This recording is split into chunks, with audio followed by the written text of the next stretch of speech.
الحمد لله وكفى والصلاة والسلام على عباده الذين اصطفى خصوصا على أفضلهم وخاتم النبيين محمد الأمين وعلى آله وصحبه أجمعين وبعد.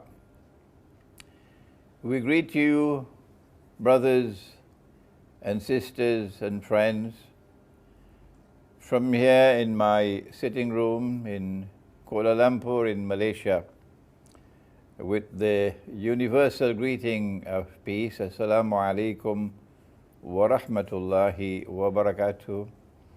As we seek to address you on the subject of such paramount importance to Russia, namely Islam and Russia's tryst with destiny. We, from the world of Islam, who receive our guidance and our explanation about the reality from the Blessed Quran, the Holy Quran, and from the Blessed Prophet Muhammad, Allah's peace and blessings be upon him, we have a perception of Russia that the Russian people would be very interested to learn about. The Quran addresses us in Surah Al-Ma'idah and tells us that a time will come when we will most certainly find those who will have the greatest hatred and hostility and enmity for us Muslims to be those to be the Jews, as well as those who are hell-bent on blasphemy, shirk. The verse of the Quran, بَعْدَ أَعُوذُ بِاللَّهِ مِنَ الشَّيْطَانِ الرَّجِيمِ, and we would particularly invite those who are attracted to ISIS, who believe that ISIS is the best thing that has ever occurred in modern Muslim history, and who want to join the ranks of ISIS in that jihad. They call that a jihad, I call it a bogus jihad.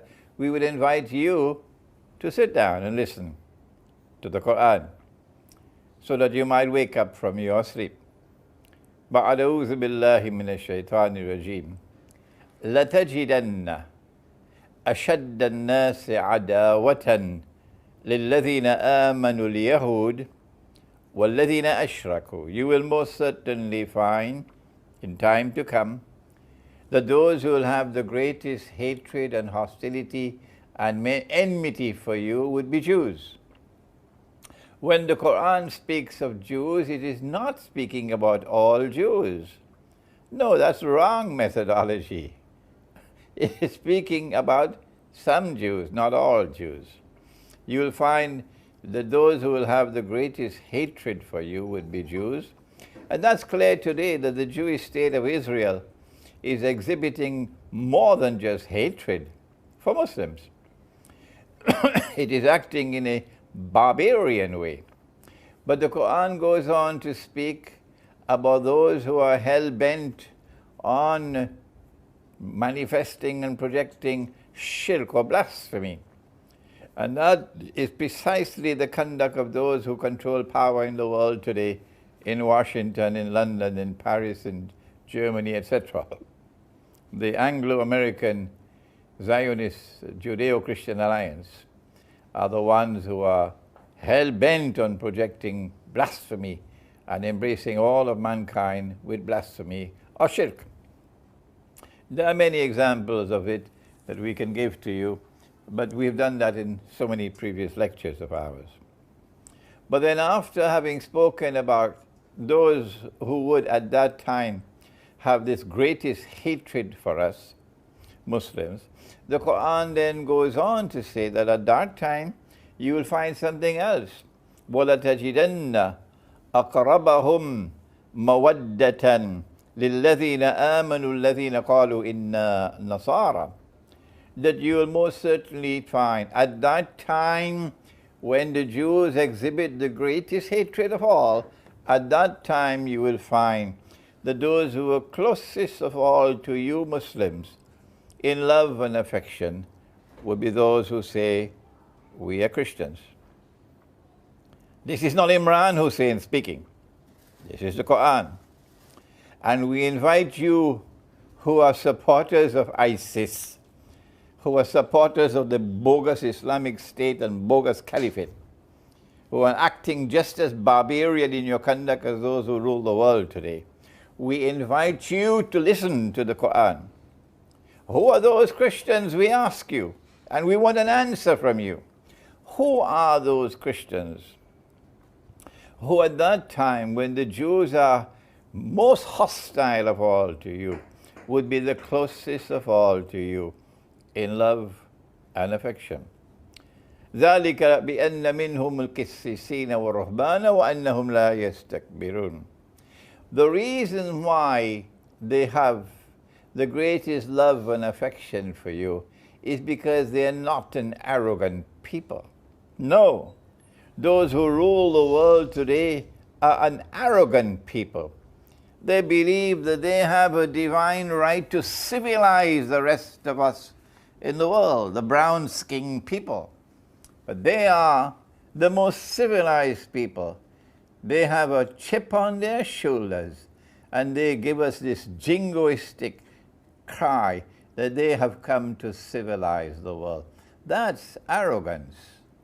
But these Christians are not like that. No. They are humble. They are not arrogant, says the Quran. And they also hold on to the institution of monasticism and the priesthood. Monasticism is disappearing in Western Christianity. Oh, yes. So where is monasticism still surviving amongst Christians today? We are inviting you to listen to us before you go and join ISIS in that bogus jihad. Listen to the Quran.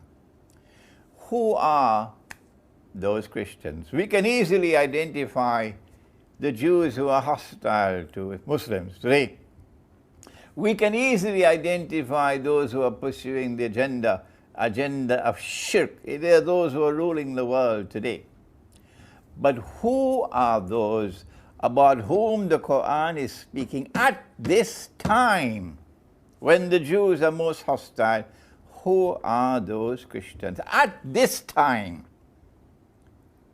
who are closest in love and affection for us Muslims, who are not an arrogant people, no, and who are still holding on to the institution of monasticism? Will you answer me before you go and join ISIS? Can you answer us? Do you have the stomach to answer us? Forgive my frustration at these Muslim youth who have eyes and yet cannot see. They have ears and yet cannot hear. They have hearts and yet do not understand. They're just like cattle. وَلَقَدْ ذَرَأْنَا لِجَهَنَّمَ كَثِيرًا مِنَ الْجِنِّ وَالْإِنسِ. Allah has warned. Your blindness is not going to be an excuse on Judgment Day. Large numbers are destined for Jahannam because they have eyes and yet cannot see. So we are speaking to you today to open your eyes. Who are those Christians? Who are those Christians who are closest in love and affection for us Muslims, who are not an arrogant people, and who are holding on to the institution of monasticism, the monasteries and the monks? Does the Quran help us to answer this question? Before we go and search outside, let us go to the Quran. Yes, the Quran does speak to us and help us to answer the question by eliminating a certain part of the Christian world. Where does it do so? It does so in Surah Al-Ma'idah, the same Surah Al-Ma'idah. And kindly forgive me for having to come back to this verse of the Quran again and again and again and again and again. Because those who are attracted to ISIS, they just can't hear me. They just will not come to the Quran. They run from the Quran. So you're not a Muslim worthy of anything at all. If you're running from the Quran, why run from the Quran? Come on and listen to the Quran. Allah gives a command, doesn't He? Ya ayyuhalladhina amanu, O you who have faith in Allah, the one God. La tattakhidul yahuda wan nasara awliya. Do not take the Jews and do not take the Christians as your friends and allies. Obviously, Allah could not be speaking about those Christians who are closest of all in love and affection for us Muslims. No, He has to be speaking about some other Christians, not all Christians. Did you hear me? Those of you who are attracted to ISIS, Allah could not be speaking about all Christians. Why? Because He just said that you will certainly find in time to come that those who will be closest in love and affection for you Muslims will be those who say we are Christians. So when He gives the command, do not take the Jews and do not take the Christians as your friends and allies, He could not be speaking about all Christians. Do you understand that? Why is it so difficult for you to come to the Quran? You run to join ISIS, but you will not come to the Quran. My language is harsh today. My voice is thunderous today because I'm frustrated at these blind mice who just keep running to ISIS and say they're good Muslims. No, they're not. A good Muslim is one who thinks. Allah sent the Quran لِقَوْمِ يَتَفَكَّرُونَ. But you will not think. So today your brother Imran or your uncle Imran is trying to help you to think. If Allah is not speaking about all Christians, then He could not be speaking about all Jews. When He says, do not take the Jews and do not take the Christians as your friends and allies. So now we ask the question, will you not answer me? Which Christians is Allah speaking about? Which Jews is Allah speaking about? When He says, don't take the Jews and don't take the Christians as your friends and allies. لا تتخذوا اليهود والنصارى أولياء. The answer is right there in the words which follow. Allah says, بَعْدُهُمْ أَوْلِيَاءُ بَعْضٍ. Meaning, and if you have a better explanation of the ayah, please send it to me. Do not take such Jews and do not take such Christians as your friends and allies. بَعْدُهُمْ أَوْلِيَاءُ بَعْضٍ. Who themselves are friends and allies of each other. So which Christians and which Jews are friends and allies of each other today? Do we have a Jewish-Christian alliance in the world today? Are you sleeping? Will you not wake up? Will you not recognize that Allah is talking about the Judeo-Christian Zionist alliance? Why are you afraid of the Quran? Why do you run from the Quran but you run to join ISIS? Come to the Quran. The Quran is speaking about a Judeo-Christian. Judeo means Jewish.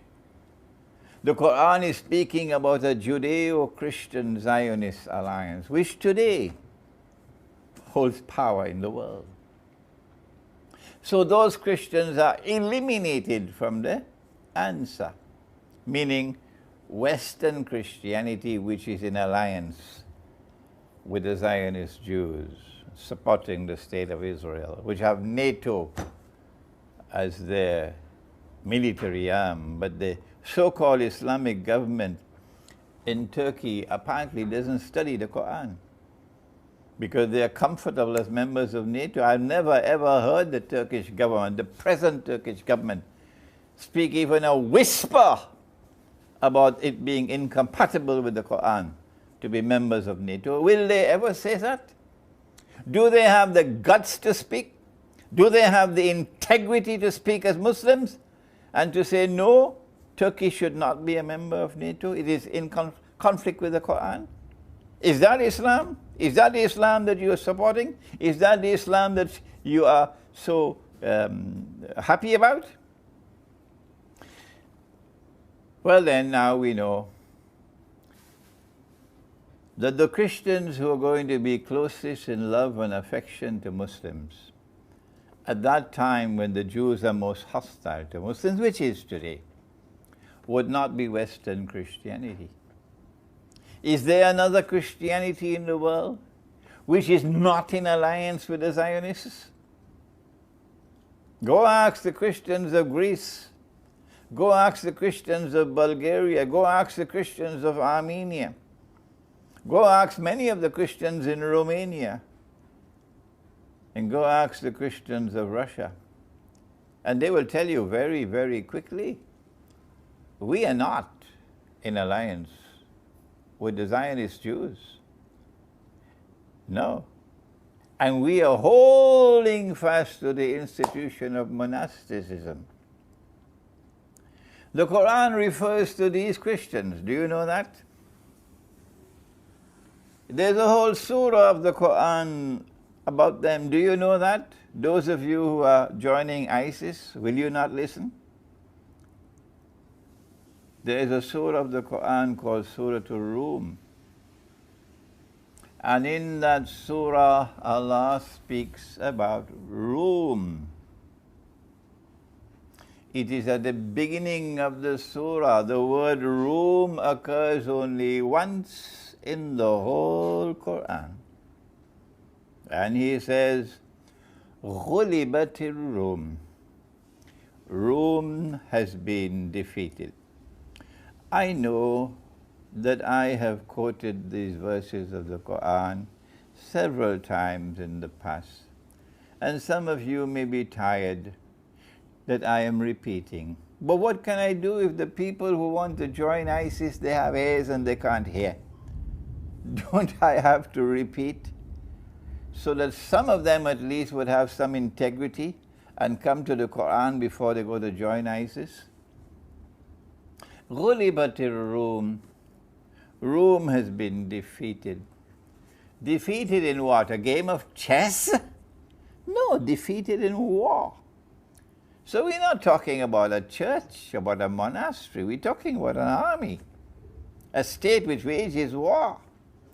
غُلِبَتِ الرُّوم فِي أَدْنَى الْأَرْضِ. Rome has been defeated in a land close by. Close by to where? Close by to where the Quran was revealed, to Arabia. So it couldn't be Washington. Huh? No, it can't be Washington. Can't be NATO. Rome has been defeated in a land close by. وَهُمْ مِنْ بَعْدِ غَلَبِهِمْ سَيَغْلِبُونَ فِي بِضْعِ سِنِينَ.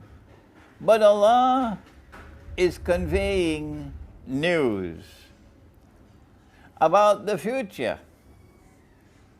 The Quran is declaring that there is something coming in the future, not the distant future.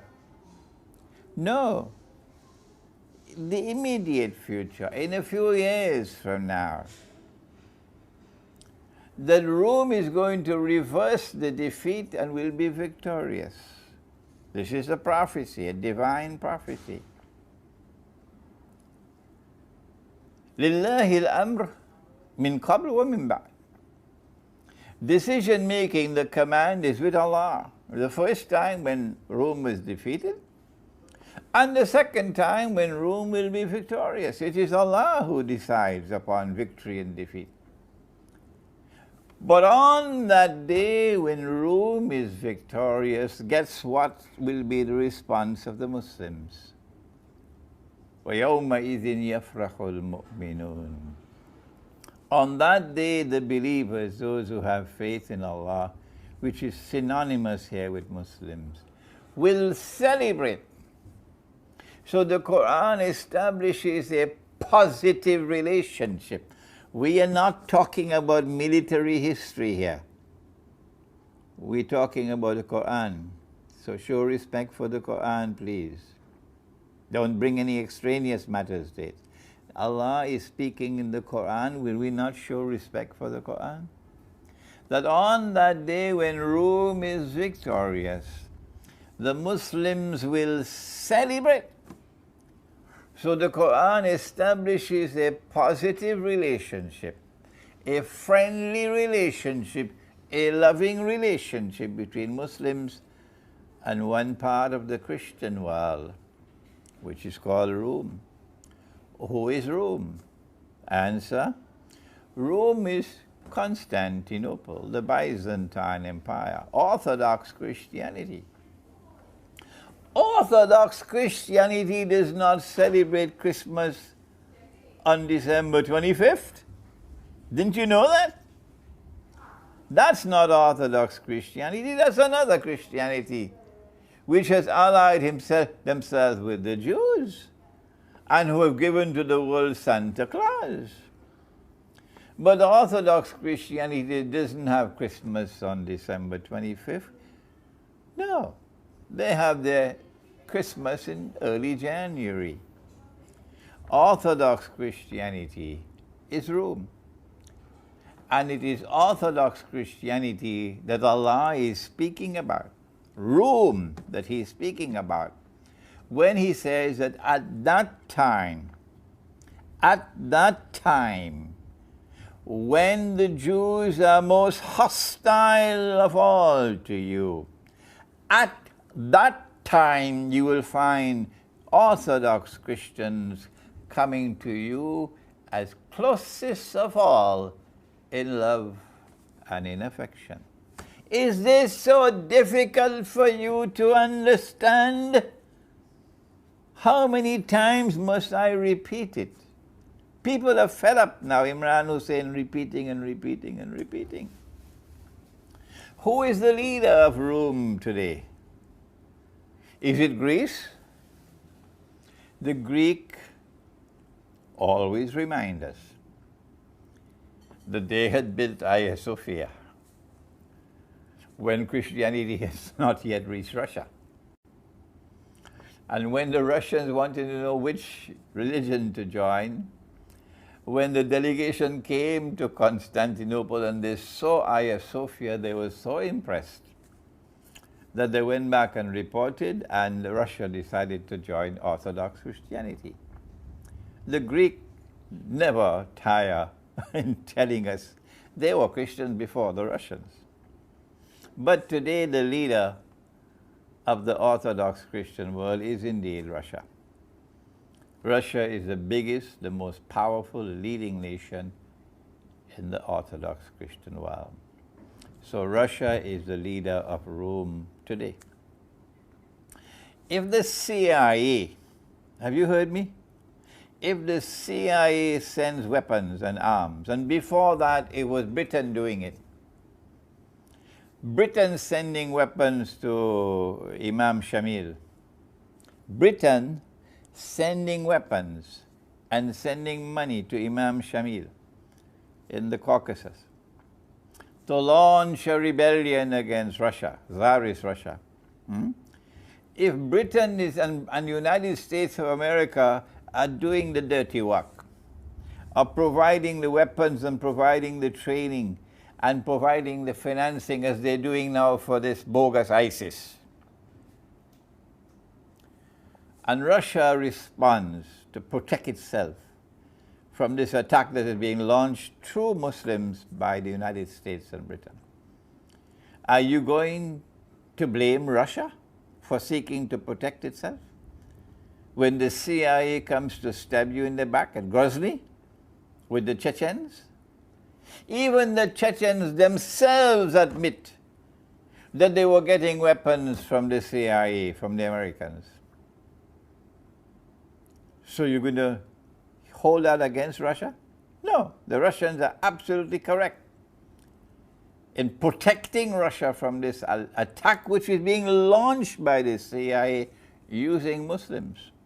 Muslims who have eyes and can't see, because Allah prohibits you from taking weapons from the Americans and therefore from Saudi Arabia.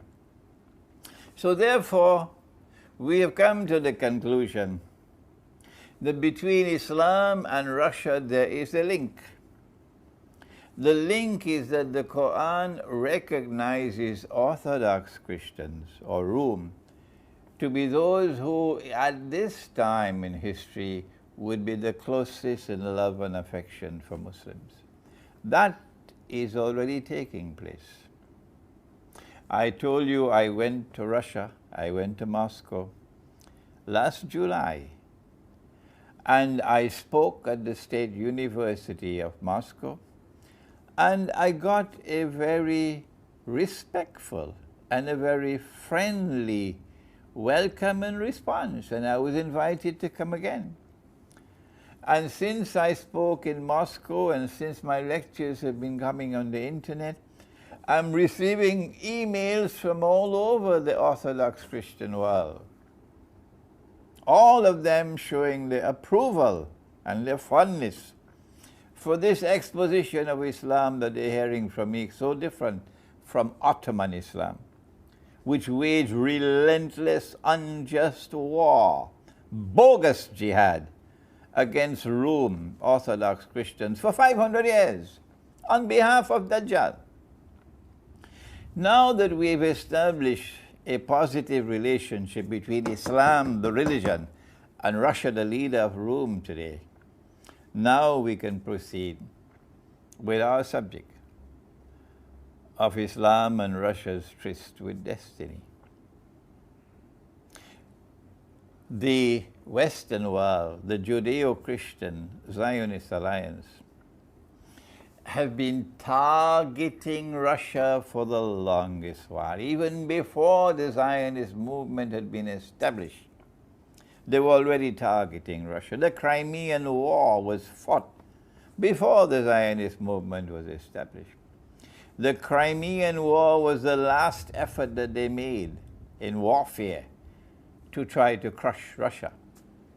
And they did defeat Russia in the Crimean War, but Russia was able to survive and to turn the table within a few years. Russia was able to hold on to Crimea in the Crimean War, but with severe limitations on her use of Crimea as a naval port. But within a few years, Russia was able to turn the tables, and Russia survived. Russia survived the First World War, although Russia took the brunt of fatalities in the First World War. But at the conclusion of the First World War, they attacked Russia. The allies of Russia attacked Russia. They were the ones who launched the Bolshevik Revolution to stab Russia in the back. When the Russian troops were within an arm's length of Constantinople, and the alliance had made a pact, an agreement, that Russia would get Constantinople. But they didn't want Russia to get Constantinople. They say one thing with their lips, but in their heart there's something else. And so when the Russian troops were close to Constantinople, they launched the Bolshevik Revolution, which was done by Russian Jews. That's well known. And then the new Bolshevik government took Russia out of the war. Why? When the Russian troops are an arm's length from Constantinople, why do you take Russia out of the war? The answer is because the Bolsheviks do not want Russia to get Constantinople. That's why. And up to this day, they don't want Russia to get Constantinople. That's why. So they have to do whatever they can do to weaken Russia. So they gave Russia the Bolshevik Revolution and then the Soviet Union. And the Soviet Union, in the most Christian of all states, Russia, holy Russia, holy Russia. Why do I use the word holy? Because Russia is so pious in its affection for Christianity. That's why, you dum-dum. You can't understand why I'm using the word holy. Russia is the most sincere of all in its attachment to Christianity. The heart of Russia is spiritual. The heart of Russia, of Washington and London, is barbarian. But the heart of Russia is spiritual. But that's too difficult for you to understand, so you go and join ISIS. That's where you belong. Russia is intensely Christian. So they brought the Soviet Union as an atheist state to destroy Christianity. Is that so difficult for you to understand? The Soviet Union was at its heart a Zionist plant, even though the Soviets did not themselves realize it. The Zionists were at the heart of it. And for some 60, 70 years, the Soviet Union crushed and crushed and crushed the Orthodox Christian Church in Russia to destroy Russia. But Russia survived. It was the Zionist Soviet Union that set the trap for Russia when they handed over Crimea to Ukraine in 1952. Why did they hand over Crimea to Ukraine? Why? Will you not ask yourself before you join ISIS? The reason why they handed over Crimea to Ukraine, although Crimea is Russian territory, without asking the people of Russia for their permission, without speaking to the people of Crimea, no, the Soviet Union did nothing of the sort. They just handed over Crimea to Ukraine in order to set the stage for a day which is to come when Russia will be cut down to size and will pose no threat at all to anyone. And then came the time when they didn't need the Soviet Union anymore. It had done all the dirty work they wanted it to do, include forcing Turkey to join NATO. That's what the Soviet Union did. Then they dismantled the Soviet Union with the color revolution. They did it. So that when the Soviet Union was dismantled, then all the former states of the Soviet Union, which were not a part of the Russian Federation, could now be invited to join NATO. But the biggest plum of all was Ukraine. They wanted Ukraine in NATO. They finally got a coup d'etat, the Maidan demonstrations and the snipers who shot people, mercenaries out there shooting people to try to overthrow the government. But Washington and London have short memories. They only fixated about an aeroplane that was shot down from the sky, which they know about. They know who did it. And of course the Malaysians know very well who did it. But they wouldn't talk about who it is who caused the government of Ukraine to be overthrown. The reason why they wanted this regime change in Ukraine is not so difficult to understand. It's a part and parcel of the effort to stab Russia in the back, so that a pro-Western government in Ukraine would then give Russia marching orders out of Crimea. And once Russia is denied Crimea as a naval port, Russia is no longer a superpower, because Russia would not have a warm water port anymore. But they planned their plans, and Allah planned His plans. And it happened in our lifetime. It only happened recently, earlier this year. The most momentous event in the history of the Zionist movement occurred just earlier this year. What was it? Within 2 weeks, Russia was able to reclaim Crimea without a shot being fired. It was brilliant, absolutely brilliant on the part of Russia to get the people of Crimea to choose, and they chose Russia. The parliament, which was a legally elected parliament of Crimea, which was recognized as representative of the people of Crimea, that parliament voted for joining Russia. And then Russia accepted the vote. And so Crimea was restored to Russia. When Crimea was restored to Russia, things changed in the Black Sea. Russia now has no restrictions whatsoever on the use of Crimea.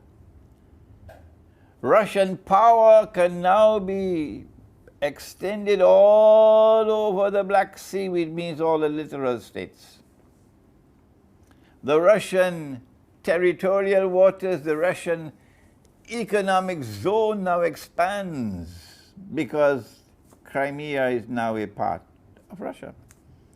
So the Black Sea is now a Russian sea. And the first people to realize that things have now changed, the Turkish government. Turkey is still a member of NATO, yes. But Turkey has realized that the strategic environment has changed. And that is why Turkey had to break ranks with NATO. At a time when the Europeans are attempting to isolate Russia, at that time with sanctions, with the Russian ruble reeling, at that time Turkey chose to slap them on their face in an agreement with Russia on oil. The agreement on oil and on gas is just part of the big picture. Turkey has sent a message to the world. And the message is that Turkey now recognizes the political reality of a change in the strategic environment in that region of the world, the Black Sea, where Russia is now the dominant power. Because the Zionists have suffered their most significant loss and setback in the history of the Zionist movement in Russia's recovery of Crimea. And because time is now on Russia's side, the longer Russia has without a war, the stronger will Russia become. Because Russia can now exploit her control over Crimea to project power in that region of the world, nuclear power. Mr. Putin made the statement, just few words, but they were powerful words. He warned the world, don't mess with nuclear Russia. And the words reached Turkey. And so now I am happy to say to those who listen to me in different parts of the world that the recent Turkish agreement with Russia on oil and gas is representative of a Turkish recognition of reality that the strategic environment in that part of the world has now changed in consequence of Russia's recovery of Crimea. Russia is now going to become more and more powerful every day that passes. Their response has been economic sanctions against Russia, financial sanctions against Russia. Shame on you. We in the world of Islam have a different philosophy, economic philosophy. Prophet Muhammad ﷺ set the example. We in Islam, we never use trade and business as a weapon. Shame on you! Shame on you for using trade as a weapon. You should be ashamed of yourself. We have a higher standard than that. We never use economic sanctions against anybody to try to bring about regime change through economic sanctions. No. We never use trade as a weapon and business as a weapon. No. We say, إِلَّا أَن تَكُونَ تِجَارَةً عَنْ تَرَادٍ مِّنْكُمْ. The trade and business should be transacted in a manner which is mutually satisfying. That's Islam. That's the Quran. That's a much higher standard of conduct than that being demonstrated by these people in Europe, imposing their rotten economic sanctions against people. That's their barbarian philosophy. Can that compare with the refined, beautiful philosophy of Islam, in which we never use trade and business as a weapon? Do you not have sense before you go and join ISIS? Leaving Islam to go and join ISIS? Do you not have sense? As a consequence of the realization that Russia is now going to become stronger and stronger, they are imposing economic sanctions to try to destabilize Russia. And now we want to pause to speak to the Russian people and to the Russian government, if we are to be allowed to offer a word, very humbly yet very sincerely. The monetary system has come from them. They constructed it, not you. They did it at Bretton Woods. And then when Bretton Woods collapsed in 1971, they're the ones who brought the petrodollar monetary system into being in 1973. A petrodollar monetary system about which Nabi Muhammad ﷺ made a prophecy when he said that it would not be long before the river Euphrates will uncover a mountain of gold. The mountain of gold that he's talking about is an ocean of oil, which will one day function as a mountain of gold. An ocean of oil which will one day function as a mountain of gold. That happened in 1973, when the Saudis were persuaded by Kissinger to agree to sell oil for only US dollars.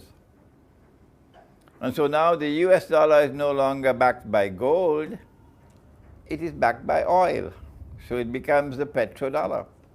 So oil is functioning as gold. That seems to be a little bit too difficult for the Salafi to understand. But perhaps one day understanding will come, inshallah. The petrodollar monetary system is built, has an inbuilt mechanism which allows them to attack any currency they want. And all they need is a camouflage to camouflage their attack. They did it with Robert Mugabe in Zimbabwe, with his Zimbabwe dollar. They're doing it now with the ruble. And what they did is to use Saudi Arabia to pump more oil into the market to bring down the price of oil. But they didn't need to pump more oil. They're able to manipulate the market, to take the price up when they want and bring it down when they want. They do that with gold all the time. So they do that with oil. And they're bringing the price of oil down. It is so shamefully naked what they're doing, in order to sabotage Russia, so that the Russian economy would reel. As the Russian ruble falls in value, Russian prices will go up. It's called inflation. And as the prices keep on going up, the people will become discontented. They will lose favor. The government will lose favor with them, and then you'll have the rioting and so on. You'll have the people demonstrating, which is what they want. They want to bring down the Russian government, and they're using this rotten mechanism of inflation. And so we have a word to share with the Russian people and with the Russian government. You cannot beat them at their game. Venezuela, we say the same thing to you. You can't beat them at the game. Bolivia, we say the same thing with you. You can't beat them. Algeria, are you listening to me? Algeria, are you listening to me? You cannot beat them at their game. Where is the Algerian money today? The only way you can insulate yourself against this venomous attack of inflation, when they attack your money and the ruble is falling in value. I was in Moscow last year, June, and the ruble was trading at about 33 rubles to one US dollar, which is already bad. And now the ruble is more than 50, maybe going up to 60 or so, which is shameful, disgraceful, because it's going to lead to inflation. And inflation is going to lead to public discontent. And public discontent is going to lead to demonstrations. And demonstrations are going to lead to regime change. So then what should you do? How do you get out of this trap? They laid for you. You don't solve the problem by the State Bank of Russia intervening in the market to try to prop up the ruble. That won't succeed. The answer from Islam, and we offer these words to you with some embarrassment because our own governments won't listen to us. No. Not even the Iranian government would listen to us. The answer is to do what many states in the United States have already done. The answer is to do what the state of Israel has already done. There are precedents. Namely, you make gold and silver coins legal tender. That's all. Make gold and silver coins legal tender. Russia has enough gold to mint the coins. And when you make gold and silver coins legal tender, the implication would be any shopkeeper would have the right, would have the obligation to accept gold and silver in payment for goods. Any worker will have the right to ask for his salary to be paid to him in gold and silver. And as the Russian people see that gold and silver is storing value and holding value, it has integrity as money, it has intrinsic value which is stable, whereas the ruble is constantly falling in value, the good money will eventually replace the bad money. And as more and more people hold on to the good money, the money which is solid money, which is halal money, inflation disappears. There's no such thing as rising prices except on the basis of demand and supply. These are gentle words that we share with Russia. Now, for Russia's tryst with destiny. The Prophet, Allah's blessings be upon him, spoke about the Malhama, or the Great War. He said, Umranu Bayt al-Maqdis Qarabu Yatrib, that when Jerusalem is built up and flourishing, look to Medina to see when will Medina be lying in ruins, in forlorn dissolution. Qarabu Yatrib Khurujul Malhama, when Medina is lying in ruins. Is it ISIS which is going to do that? When Medina is lying in ruins, when Medina is in forlorn desolation, that will be the time when the Malhama will occur. We are now on the doorstep of the Malhama. It is inevitable that Russia will be attacked. Inevitable. It's just a matter of time.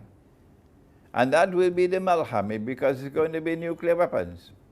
How do we know it's nuclear weapons? Because the Prophet said they will fight over that mountain of gold. And 99 out of every 100 would be killed. That can't be conventional warfare. 99 out of every 100 being killed has to be nuclear warfare. And there could only be one nuclear war in history, only one. So the Malhama is the nuclear war that is coming. We know it's coming because our Prophet prophesied it. I was thinking that perhaps it might be 5 or 10 years away. But then I had a dream, I shared it with you. I was in Iran for a conference in September. And the dream occurred twice in the same night. I normally do not share my dreams with the public. No. But I've done it on this occasion because I believe the dream was sent to me, so I should convey it to others. I saw nuclear war. I saw nuclear missiles being shot into the sky. Twice in the same night. And then I saw Pakistan was a part of it. Because those who want to keep on ruling the world so they can deliver the rule of the world to the state of Israel cannot allow the world of Islam to have nuclear weapons. So Pakistan cannot be allowed to remain a nuclear power. Not possible. Since they've not got a chance to attack Pakistan so far, they're going to use the opportunity of nuclear war to attack Pakistan. At that time, Pakistani people, dua is not going to help. Not while you have these traitors ruling over you who are Saudi clones and who wage war on behalf of the enemies of Islam to kill innocent people.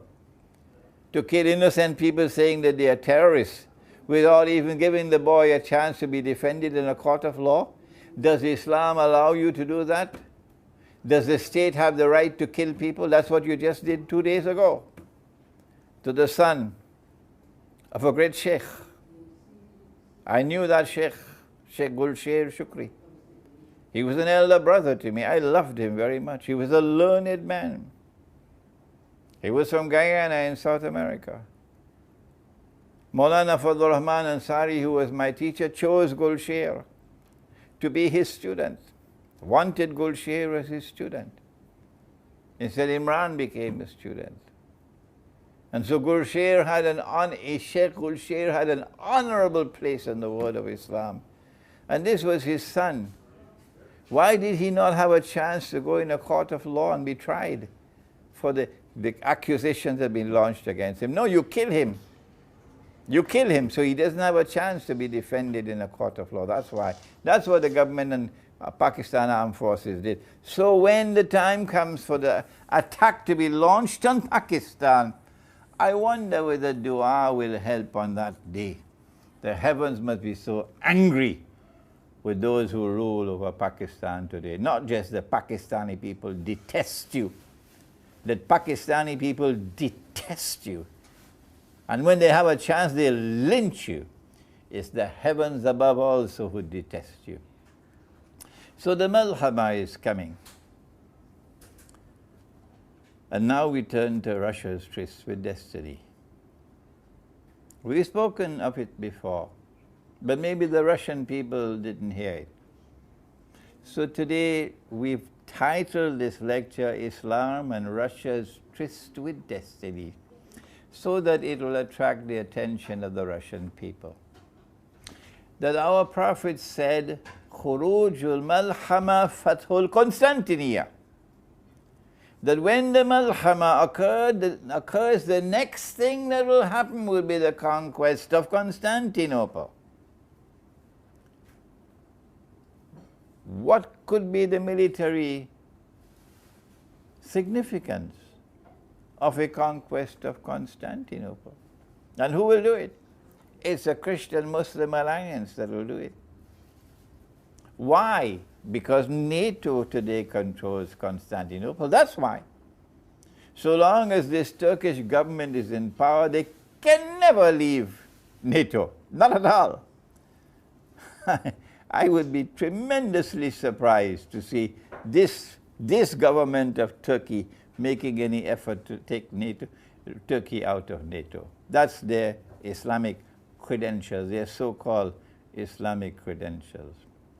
But the question is, what military significance can there be in a world post-Malhama, a world post-Armageddon, when the world has been devastated by nuclear war?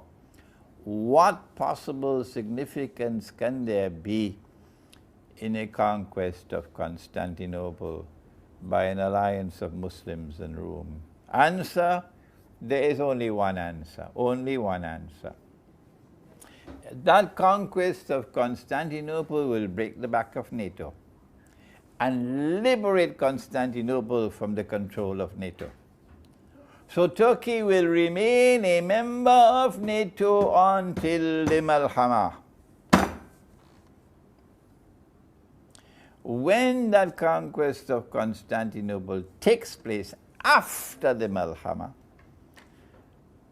the implication would be that the Russian Navy can now pass through the Bosphorus and the Straits of Dardanelles and enter into the Mediterranean. There is no other military significance. This is the only one.